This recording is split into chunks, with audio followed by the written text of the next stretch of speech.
This episode of Bonfireside Chat is brought to you by all of the other fabulous shows on the Duckfeed network. The Level, Those Damn Ross Kids, Teenage Dirtbags, check out Comrade, watch out for Fireballs, Days of Future Cast. That's one of them. The Pitch. There's a bunch of shows on there. Check them out at Duckfeed.tv. Some of our landings were desperate adventures. We are now prepared to meet the inevitable counterattacks with power and with confidence.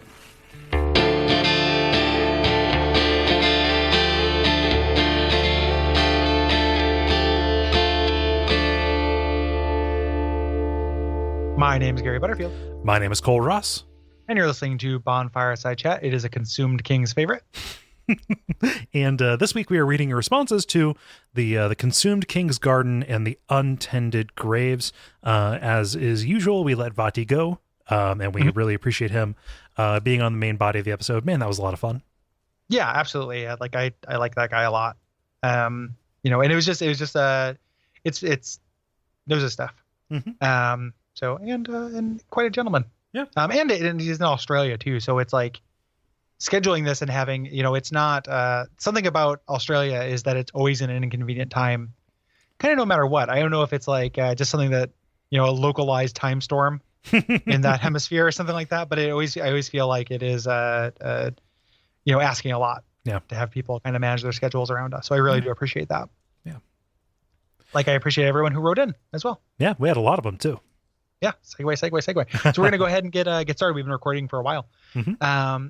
John says, via contact, presumably. I decided to leave that off because it's always via contact. Yeah, I've gotten in the rhythm of saying it. I know, right? I don't need to. I'm just going to say it just because it's kind of fun, or it's going to slip in sometimes. Okay. John says, via some method or other, I found many of the bosses in Dark Souls 3 to not really be that challenging, even on the first run. Even the dreaded Nameless King, which everyone told me was hard, and I was crapping my pants when I entered the fog door, I ended up doing solo on my second try. Fuck you. That's me editorializing. I don't actually want you to fuck yourself. But two bosses that were incredibly challenging were the two invader bosses in Lothric Castle. Vort took me at least 20 attempts to get through, and I still haven't done the Dancer solo. I find the Dancer is like the Pontiff Knights. Way too much stamina, range, and damage, which is weird because I can see the Dancer not moving for a large portion of the battle, but I just can't handle it. Even with a buddy, it usually takes me around 15 tries. The Consumed King is the one boss in Dark Souls that really emulates the loss and rage that comes from grief. Maybe it's just that he is one of the few who talks during the battle. Maybe it's because I personally would never want to lose my kid, but it had a serious and unsettling effect on me. I think it's using voice acting to great effect. Agreed. And everybody has those weird little weak spots, right? Yeah, that's why I always say Dark Souls seeks your weaknesses, where it's like, these are bosses I find easy, but I think that, Nameless King is a war crime. Yeah. And then the and it is everybody has different, so that's why that's one of the big reasons why as a show policy Get Good can go fuck itself. Yeah, because it's reductive and unhelpful. And it doesn't actually apply to like a lot of these things, because this guy is obviously good. He can fight the Nameless King on a second try, so telling him to get good about the Dancer does not help. Nope. Luke says via megaphone, the sight of loads of pus of man originally scared me off of the Consumed King's Garden. When I hit dragons in the other direction, I turned around and gathered my courage. It turned out to be a pretty small area where I got to team up with a cool Smashulon friend and kill my way through all of the enemies with ease. The Seath-looking part-man, part-dragon boss with a child named suspiciously closely to another important part-human, part-dragon child all seemed really interesting and important. But as much as I tried to dig deep, it seemed like one of those 40% mysteries that y'all hate so much. Still, people becoming archtrees and people becoming dragons seem like majorly recurring themes in the game, so I guess it could all just tie into the world returning to the Grey Age from before the cycles of light and dark. That was supposed to be phrased as a question, but I don't know how to do that. The Untended Graves were really cool and interesting and helped reinforce the desperation of kindling the bonfires that leads to worlds being converged on Lothric in a last-ditch attempt. Neither of these areas are my favorites, but they do feel like they capture the idea of this being the very end of Dark Souls' cyclical ages of disparity. It's telling that they that they are also areas with almost no callbacks to previous games. That's true, other than Osiris. Yep. Yeah. Yeah, I don't don't have too much to add to that. No. I other than the fact that you reminded me that I'm going to have to try to figure out why people are turning into trees. Yep. Because we're going to have to talk about those fucking pilgrims, those sky pilgrims next episode, and I don't have a good answer for those. Neither do I. I like the idea that, through trying to evade this return to a lack of disparity, people are kind of ending up becoming totems of what we saw. I didn't bring that up in the main episode because it's probably just more Ash Lake fetishism or fetishism of this kind of primordial time before the fire, and just those are the things we know. It's a bunch of trees, a bunch of dragons, and boy, oh boy, does this game have a bunch of trees and a bunch of dragons. Yeah. Yeah. And people turning into them. But like the dragons weren't, the dragons were before the disparity, there was just nothing. Mm-hmm. So that wasn't dragon time. Gwyn bought dragons. So it's confusing. Yeah. But we'll figure it out. Boaz says via interpretive dance, it's a dick and a half getting to this fight, but I really like Osiris's design and concept, and especially his name. Souls has always had a way of making names evocative and poetic in a way few other games capture. The Consumed King is a fascinating title because its wealth of implications. One thing I notice, particularly on the Dark Souls 3 Wikidot, is that it is supposed that Osiris is the father to the princes Lorien and Lothric. It's a pretty straightforward answer, but I want to dig a little bit. Names associated with the current royal family, Lothric, Lorien, Gertrude, are Germanic sounding. Osiris, on the other hand, sounds Greek. It doesn't match an actual Greek word, but Osios is very close and means hallowed, which fits the king's name. To me, Osiris seems like a scion of a previous dynasty, someone who got ousted once he got to Sethi and was replaced with the current royal line. As a final note, he's my favorite callback to Logan, because it's the same obsession, but for a different reason and taken to a different end. If Osiris is the game's sole callback to Logan, I would think it was fantastic and subtle, as it's left implicit for those with the context to understand. Unfortunately, half the game is also spent filleting Logan's long, hard catalyst. So much for subtlety. And he's referring to the fact that everything has learned from the Dragon School in Logan, which does come up all the time. Yeah.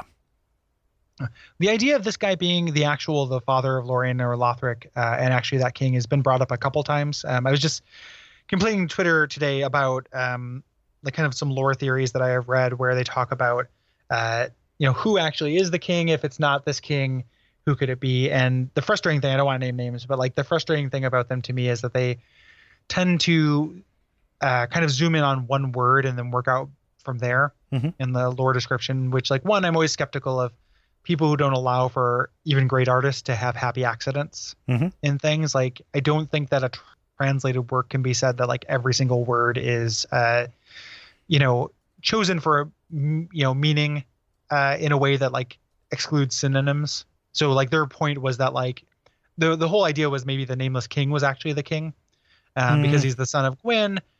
Gwyn was never a king. He was a lord. So why would the nameless king be a king? I'm like, well, those words mean the same thing. And these games do a lot of trafficking in evocative thee and thou type languages. Yeah.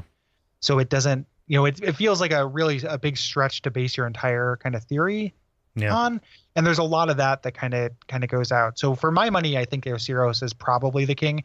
The naming convention thing is definitely interesting. Yeah. But I think that, for lack of another king, considering that the nameless king was named that because he is the son of a lord as opposed to being the king of Lothric, I'll give it to Osiris. Yeah, I'm going to give it to Osiris just because of Osiris's razor. It is the closest thing, and just they have so much in common between them. Between Lothric and Osiris, both of them are abdicators in their own ways.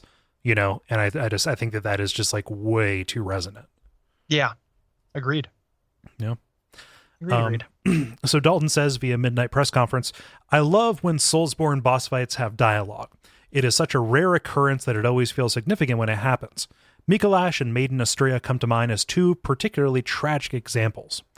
Mikolash feels in the same vein as these, where the dialogue really makes you feel for the character despite not having every piece of his story puzzle. It is also helped along by the superb voice acting that really conveys the troubled desperation behind his wailing. I have nothing to add to that, but totally agree. Yeah. I love talking bosses. I love them, but I do not wish they would do it more. I was just thinking that, like, how awful this would be if they all did it. Yep. I mean, like, again, it's like I think that you brought it up when we did Mikolash, that's like a Metal Gear boss. Mm-hmm. And I don't want, that much exposition in my boss fights. Yeah. Like, I don't mind it in Metal Gear, but it's like, it's a special treat here, as opposed to all the time. Which I really appreciate. Yeah, voice acting is a sometimes food. One thing that I didn't mention, so when Osiris kills you, he has like a little taunt, like, how quickly you slaves forget. However, he will just return to that composed voice even when he's feral. So I love the idea that after you're dead, like, he just like stands up and brushes all the dust off of his belly and like, jz.gif, shoulderbrush.gif /Osiris. Yeah, it is really great. Also, the fact that he calls you a slave is really interesting. We didn't really talk about that in the episode. Yeah. Yeah. I don't know what to make of it. Yeah, I don't really know, other than just it being like a general term for dismissal. Yeah. Yeah. Oh, how quickly you sheeple forget.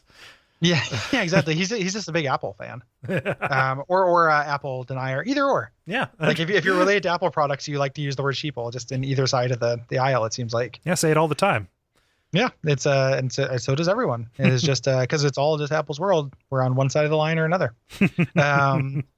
Matthew says via Amber Alert, Ocelot. Wow, what a chilling battle! From the lead up to the area, hearing the child cries, to seeing the Seath-like monster cradling an invisible baby. Shudder. Osiris's transformation through the fight was an amazing second phase, and showed the descent of another caught up in a Lord soul. The voice acting here was amazing, and really drove home the point of someone twisted with obsession falling from grace. Once again, let's not forget that this is the King of Lothric. Yeah. Yeah. It's pitiful. He's down there. There's somebody where but before. So Boaz titled their email "The Busy King's Garage." Yeah. Like that was actually in the subject. It's like, oh, that's so good, because he's like, he's down in the basement just fucking around while the entire house goes to shit. Yeah. I want to get like a Brandon Bird thing of him like constructing a mechanical hand, like that drawing of Christopher Walken making one. Oh man. Yep. Gotta love that fall from grace. Mm-hmm. Oh man. Mike says via letters burned into a football field, firstly, fuck Osiris. This guy is always a bane of my playthrough. No matter what build I'm running, I can't seem to do that much damage on him. He moves quick with little tells of his moves, and he hits like a runaway ice cream truck, which sucks because the boss before this, the Dancer, is one of my favorites in the Soulsborne games, and her boss weapon is in my favorite in PvP. To go from such a high to such a low really kills the passing for me. Secondly, in the Dark Firelink Shrine, I had a theory about the Black Knights. While my friends thought that they were guarding the shrine, I felt that there is a much sadder tone to them. To me, they're a lot like a lost hiking group, taking shelter from a blizzard and huddled around a small fire, trying to survive.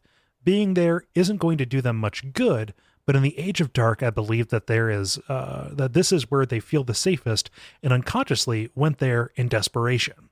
That is just my weird theory, though. Take it for what it's worth. Hey man, headcanon's headcanon. They're just wandering and attacking folks. Like, yeah, like these lost hikers and their companions. These youths and their companions are gone stabbing. Yeah, I don't know about that. Like, it could be. I don't know if they're necessarily guarding it either. I think they could just be drawn to it. But I also don't. It's hard for me to have that much sympathy for Black Knights. Yeah. Partly because they're just, armors. Like they do, and they have a sense of like feeling like a force of nature as opposed to a character. Right. I also I don't again, just Souls bosses find your weakness. It's like Osiris to me is Like maybe other than Yorm, the easiest boss in the game for me. Like I've never died to a Ceros. Yeah.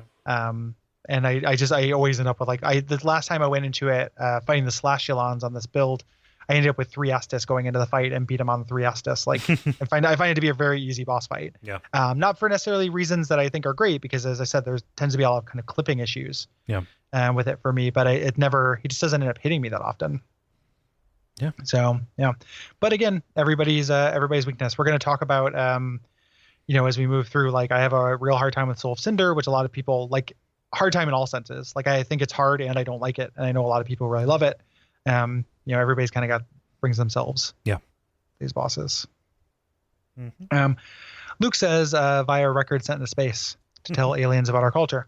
Wild Smoldering Lake shows how disheartening and even damaging recycling can be to a game.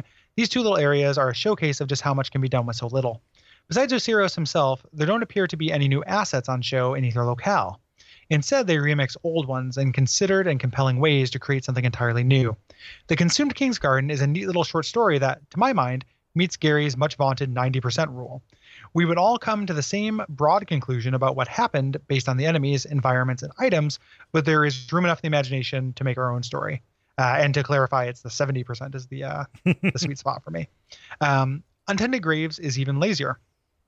A direct retread, and I have no theory to explain this timey-wimey, spacey-wafy, shifty-wifty callback to one of the game's own levels, but the ambiguity inherent in the return more than compensates with woozy mystery. Like with Ash Lake, the lack of meaning here makes the level feel surreal, not vestigial. A deft feat.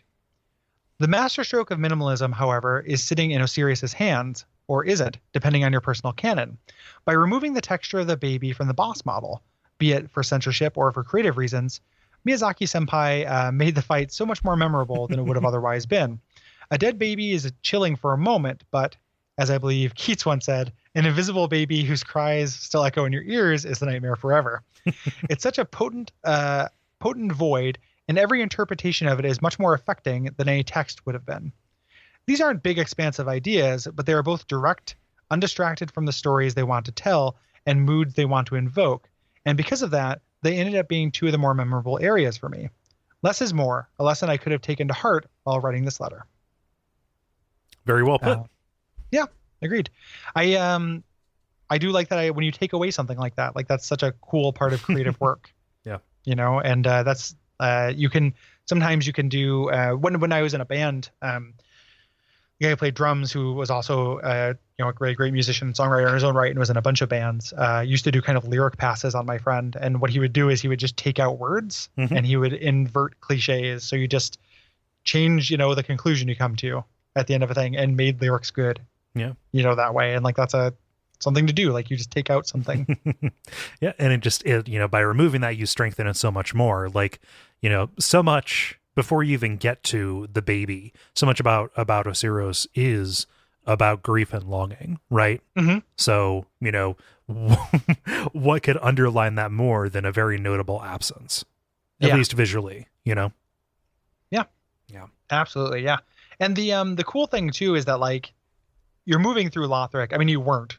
Like you were moving through this whole other story, but when you were thinking about Lothric, the king was a big question mark. We had gotten a lot of kind of lore about what the queen could be, not a lot of it, but kind of hints at it. Yeah. And answering it with this weird kind of dangling thing that has more questions than answers kind of works for me. Something that Body said in the episode that I think is kind of potent was that like there's the question of whether Ocelot's real, there's a question of like what that means, but there's also the question of whether she's important. Mm-hmm. And I think the answer to that might be no. Like I don't think that Ocelot actually is very important to the story. It isolates that emotionalism. Yeah.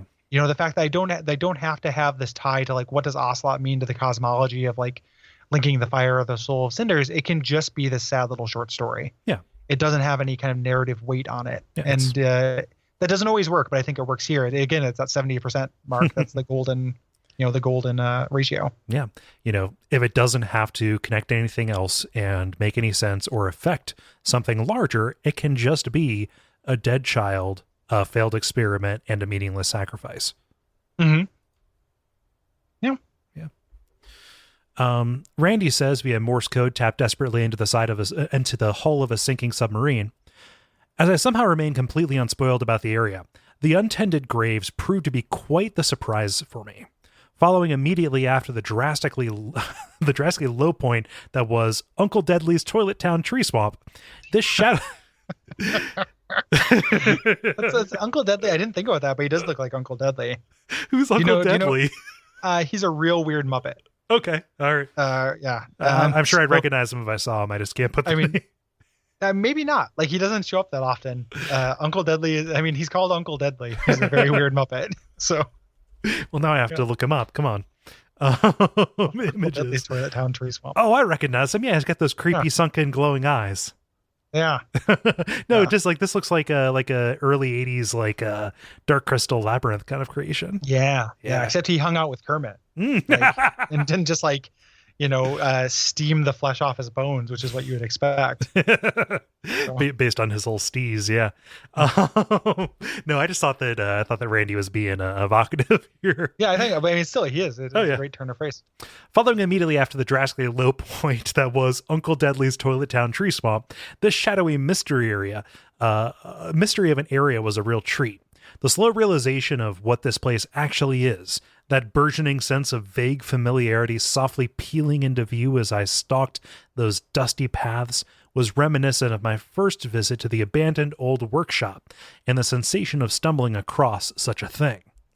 The sudden reappearance of an area ludicrously prescribed as a house of safety, corrupted by a fog of silence and disuse, served to both subtly unnerve and quietly remind me of how far I had come in this journey. In a game of callbacks, an inward recursive callback stands out. Also, this area does the thing that my favorite Soul stuff does well. It stokes the imagination. I have no fucking clue what the significance of this area is. I have my theories, of course, but that's all they are. Perhaps this is just the true visage of the Cemetery of Ash and the brightly lit haven that we know as some sort of dreamlike Valhalla, where potent souls gather or are sent. Perhaps the Cemetery of Ash is in some sort of past, long before the flame has all but gone out, and the Firekeeper is sending you to Lothric in its 11th hour, when the chance for your success is greatest. Honestly, I'm still undecided upon the main thrust of what's actually happening in the game, all in all. But I do wonder why the graves most untended are so damn dark, when just before we had been treated to the lovely twig butterfly sunset. Are they perhaps underground, and the Cemetery of Ash's lofty, cloud-like surroundings are an illusion or a dream? It all gets a little too timey-wimey, spacey-wacy, dreamy-weemy, and convergy-worgy to really allow myself to truly settle on this or any other explanation. But for me, amidst a field of unsatisfying answers to unasked questions, a little mystery goes a long way.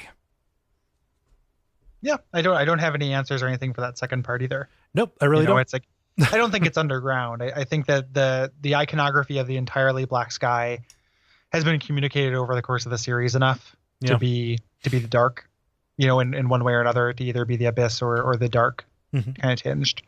But other than that, two things that in the first part though that I want to bring up is like one, we didn't talk about the parallel with the abandoned old workshop. No, but that is kind of the immediate precedent to this, and was also awesome in a similar way. An amazing, just an amazing moment. I think that the reason, the way that, and they're actually very similar. Like, you teleport out of your base version, your prime version of it, and you find a real one in the real world. I think the reason why the comparison didn't immediately pop out to me is because of that abyssal nature. Like the abandoned old workshop is of a piece with the world it's connected to. This actually kind of brings that into question. Yeah. Something I wanted to take a minor amount of issue though is that like it is an area that is ludically kind of communicated to be as safe, but the actual Untended Graves is kind of hard. Like in a rush to talk about the more interesting lore stuff, we didn't really talk about the encounters, and it's a lot of those pretty tricky skeleton. I don't know exactly. The Cathedral Grave Wardens, the very quick swipulons. Yeah. Like, and the invasion is no joke. And even the just kind of the hollows you find outside of Gundyr are tougher than usual. So it's not that tricky, but it's significantly trickier than it was. Yeah. And that always makes me wish that they had just left an area without enemies. Like walking through this thing entirely silently, or maybe just have the one, the Corvian encounter, which is an awesome set piece. But just walking through this and having it be empty would have so much more impact than having to stop and fight things. Yeah, especially the D&D party outside the Gundar Gate. Yeah. Man, that stopped me up a lot, actually. I'm so glad that all those people in Gundar Gate have finally moved on. Yeah, well, I mean, they've just been embraced by the serpent, right? Yeah, the dark. Milo in the dark. Emily says, "Be a great American novel. Getting into the world of full contact medieval combat." Fucking A, Emily. Like, how do you consistently be the coolest person that I've never met? Getting into the world of full contact medieval combat, I met a few veteran fighters who are nothing less than massive wrecking balls. They exhibit a physical prowess and confidence honed by years of experience and hard training, but also a mental obtuseness forged by decades of concussions. For me, that's Champion Gundar, an indomitable meathead too dense to recognize that his game was rigged from the start. I imagine him pouring his heart and soul into training to be the best fire-linking champion possible, not realizing all that muscle would be worthless against a betrayal from within. Before his Age of Dark, fighting was all Gundyr did. Now, fighting is all he'll ever do for the rest of his immortal existence. A bleak fate, so very fitting to a Souls game. I love everything about this letter. Yeah, I'm pretty into that. Man, dude, like, do some Emily fan fiction about her, like, fighting off medieval veteran fighters. Yep. In full contact medieval combat. Oh man. Yeah. Tell me more about this, Emily. We don't have to read it on the air. I just want to hear more anecdotes. Just in Slack. Yeah. That's fantastic. Yeah. And is also that is a great characterization. Yeah. Of this character. When we first talked about Udix Gundar, we talked about his resemblance to Old King Dorian, right? A little bit. Yeah. The fact that they use the halberd and stuff like that. And same, like, very similar helmet. They kind of look the same. And I was wondering if there was anything that might be reflectant in, but we just know so little about Old King Dorian that, like, not really. All that we have is that they're implacable and they're meant to be guardians of, something that is deemed to be either very powerful or very dangerous. Yeah. Yeah. Matthew says, via Puffy Paint and Glitter, would it be wrong to say that the Firelink Shrine we use as a hub isn't the real one? It could be in the past or it could be another reality. I can't say for sure, but we have to teleport to and from it. We never actually leave it on foot unless we want to revisit the Cemetery of Ash. On the other hand, the Untended Graves and the disused Firelink housed within are actually physically connected to the rest of the game world. These reasons lead me to trust in my assumption that Hub Firelink is either not real or from a different time period altogether. Yeah, I don't know. Yeah, we covered a lot of that. I wanted to make sure that if somehow none of that was addressed, that was somehow brought up. But yeah, like just those are very. I mean, those are the questions, right? Yeah. Yeah. I mean, it clearly has an effect. Like, people get teleported to Hub Firelink, so that's where people end up. Yeah. Things that we do in Hub Firelink have an effect on the world, presumably. Because that's where we ultimately will put all the lords in their throne and go fight Soul of Disappointment. But like, I need to go like rescue Yoel, like find the first person that I can warp back, because the thing we said way back earlier tonight at the beginning of the episode about the teleportation pattern, like the sigil that pops up under you. It's not the same. I don't think. Fuck. I think that would have been. I mean, that would have been interesting if like. A Lothric did it. Yeah, but I think this is some kind of grand deception. I think they just kind of fade away. Yeah. If I recall, it is a different, like that ring teleport thing is unique to Lothric as far as I know, or Lothric, like the kingdom, not Lothric, the character necessarily, since the lady can do it. This is my son, New York. Hi. Yeah, exactly. Yeah, is it, or it could be his son? I guess it's York. That would make sense. Finally, Doug says via hackneyed bit that we're going to stop doing. Yep. A lot of the lore supposition about Dark Firelink has been that this dark world is an alternate past or future where the fire was not linked.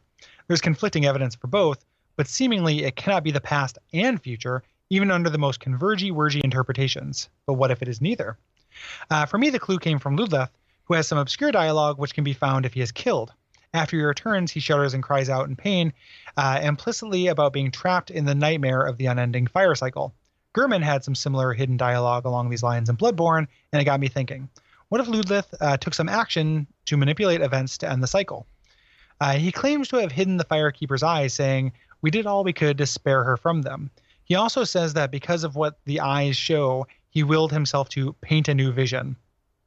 The eyes are behind an illusory wall behind Champion Gundyr, in a world which itself is behind an illusory wall in the garden, a strange location for it to be. Perhaps it is neither the past nor the future. Perhaps when Ludlith says he painted a new vision, perhaps he literally painted this world based on the real Cemetery of Ash and Firelink Shrine in a place he thought only an Enkindled could reach. His guidance is thus a subtle way of influencing the player towards any outcome that does not invoke relinking the fire. I mean, he's fine with you relinking the fire too. Yeah. I mean, the other parts of it, like it could be him, that's what I mean when I talk about it being an alternate, like a pocket dimension or an alternate reality. Like a painting would be a similar kind of thing to that. That's what paintings are in these games, is like an alternate kind of pocket dimension. Yeah. That's something I do entertain. I don't know if that motivation is necessarily correct, but yeah. But yeah, I mean, definitely could be. That's something I've seen before and is worthy of consideration for sure. In relation to this. Yeah. Something I can't remember if I talked about on the show or just on Twitter or Slack. One of the things that is frustrating to me is the way that like timey-wimey convergy-wergy-ness worked its way from what in Dark Souls 1 was a gameplay multiplayer soapstone consideration to something that we can actually use to paper over plot things. Yep. Because in Dark Souls 1, the only things that are kind of, the flow of time being odd in Lordran was just introduced by Solaire, who is a character who we were introduced to just more or less to explain multiplayer to us, and to have a multiplayer component. And it somehow worked its way into the single player kind of explanation of the world. And we're as guilty of it as anyone. Like we talked about that shit all the time in all seasons of the show, but it does, like, once you kind of introduce that, there's an element of like, once something can just be hand waved away that quickly, it kind of becomes less satisfying. At a certain point, you stop trying to close a gap by that. Just kind of like, just if there's something we don't understand, we can just kind of close that by saying there are things about the way that, there are assumptions that we cannot make about the way this world works. And so, just if there's something unsatisfying, it's almost like, Wizard did it or Aldea did it or any of those cliches that we end up going after.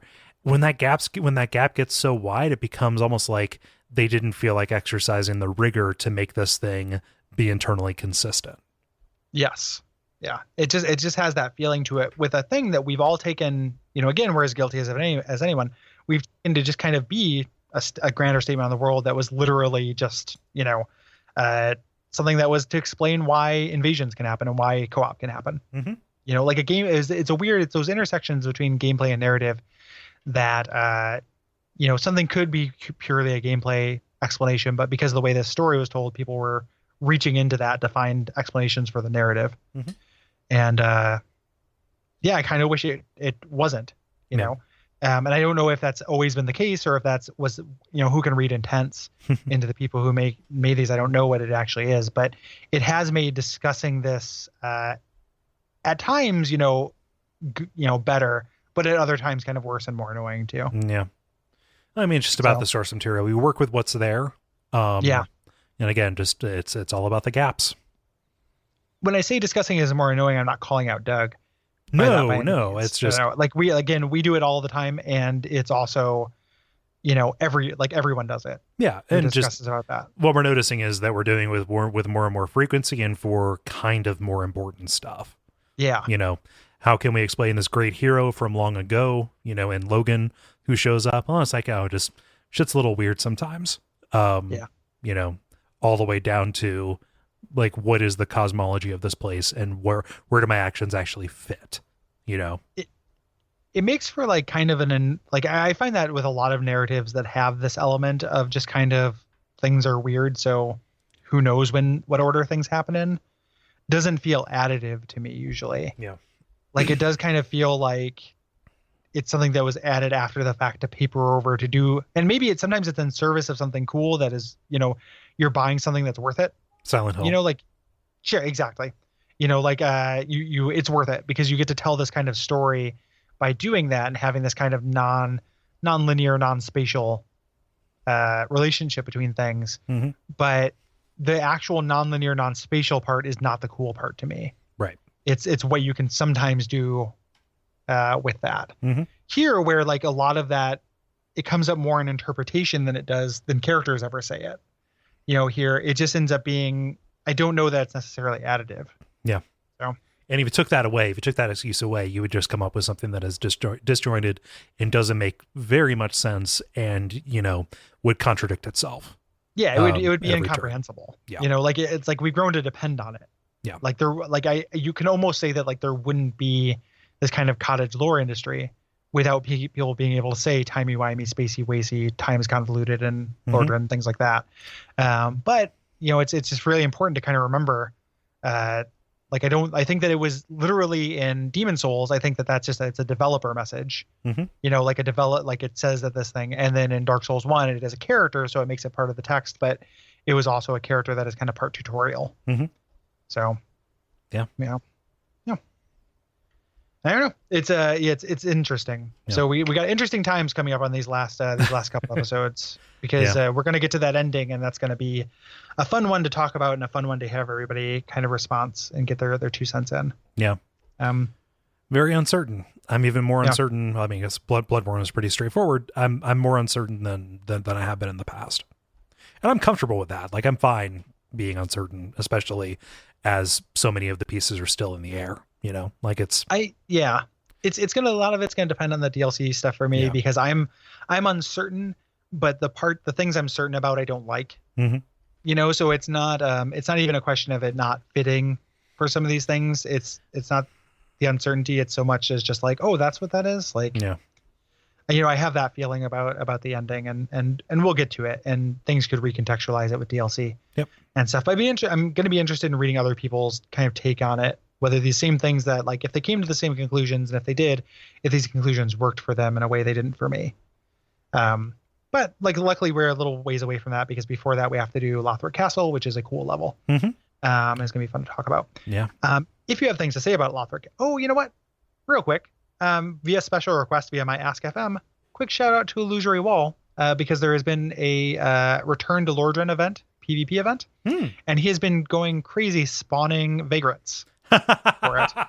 And somebody specifically was like, hey, can you give him a shout out for this? And I was like, well, I will always, I like that guy a lot. He does really good work. Happy to shout him out. I don't know that the person who asked me that, if they knew that he's been on the show and that we're already like fans of his, but what a cool, fun thing to do. And he's been going on the wiki and explaining the mechanics of it and how to do it. He's got it kind of down to a science. So if you do this Return to Lordran event, you're going to see vagrants and the like because he's making them happen. Oh, do we know what platform he's doing that on? Nope. Fuck. But I'm sure if you find him, which you should, you find him on Twitter, or search him out, you'll be able to find that information. Good on you for going and making everybody's world a little bit more magical. Yeah. Man, do I miss vagrants. Yeah. Or something to that level of weirdness. Right. Yeah. So I'm glad I remember that, though. I almost forgot. Yeah. Good catch. Yeah. Mm-hmm. So that's all the responses. Thank you, everybody. If you want to write in about Lothric Castle up through the Dragonslayer armor and that kind of whole thing there, go to Duckfeed.tv/contact. Change the site a little bit and all of this as we kind of reshuffle things. Thanks for understanding about the SoundCloud kind of stuff. Just large amounts of back end work going on right now, but it's all for the better and to get you a better thing. So yeah, the URL for the show right now, at least temporarily, is bonfireside.chat, but all of this can be found through Duckfeed.tv. Darkfeed.tv. Is that available? I like Darkfeed. If you have anything to say about Lothric Castle, go to duckfeed.tv/contact. That is the place where you're going to want to stick your response. Yeah. And we really appreciate that. Other than that, usual stuff. So ratings, reviews, patreon.com/DuckFeedTV. Yeah. all of that. I think that's everything. We've been recording for a while, which is what we always say nowadays. I don't know if we have any deleted scenes, so please save his soul. Please save his soul, Umbasa. Umbasa. Gary, Duckfeed.tv is available. Yay! That's pretty good. Want me to snag it up? I mean, if it's negligible cost. It's not. Like, okay, probably not. Okay. Okay, I'm gonna go watch. We'll do some improv. Oh, cool. Have fun. Yeah. If like I said, I'll probably edit this late tomorrow after work or on Saturday. I'll probably get this to you over my lunch break, so like you'll have it by the time you wake up. Likely, if not, it'll be in the afternoon. So that works. All right. All right, dude. I will talk to you later. Later. Have a good night. All right. Bye. Bye.